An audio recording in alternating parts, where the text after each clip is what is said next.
Hi friends, இன்றைக்கான mini விலாகில் எங்கள் தோட்டத்தில் இருக்க பாகற்காய்களை பற்றி பார்க்கலாம். இதெல்லாம் சின்ன பாகற்காயோட கொடி. இதில் வந்துட்டு பந்தல் போட மாட்டாங்க. இது வந்துட்டு இந்த மாதிரி பாத்தி மாதிரி கட்டி ஊண்டி விட்ருவாங்க. நிறைய பேருக்கு சின்ன பாவக்கான்னு ஒன்று இருக்கானே தெரியல. இதுதான் சின்ன பாவக்காய். இதோட சைஸ் வந்து இவ்வளோ தான் இருக்கும். டேஸ்ட் ஆனால் சூப்பராக இருக்கும்.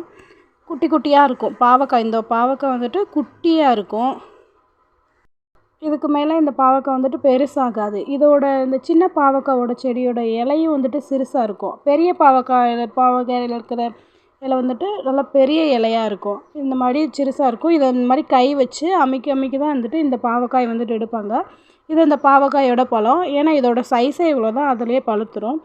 இது பெரிய பாவக்காய். இதோட இலையெல்லாம் வந்துட்டு பெருசாக இருக்கும், காயும் பெருசாக இருக்கும். நாங்கள் சேலத்தில் இருக்கிறப்போ அங்கே சின்ன பாவக்காய், அதலக்காய் இதெல்லாம் சொன்னோன்னா அவங்களுக்கு அதெல்லாம் நாங்கள் பார்த்ததே இல்லைன்னு சொல்லுவாங்க. எங்கள் ஊரில் இந்த சின்ன பாவக்காய் அதிகமாக கிடைக்கும். யாருக்கெல்லாம் இந்த சின்ன பாவக்காய் பிடிக்குமோ அவங்க லைக் பண்ணுங்கள். உங்கள் ஊர்லேயும் இந்த சின்ன பாவக்காய் கிடைக்குமா இல்லாட்டா கிடைக்காதான்னு கமெண்ட் பண்ணுங்கள்.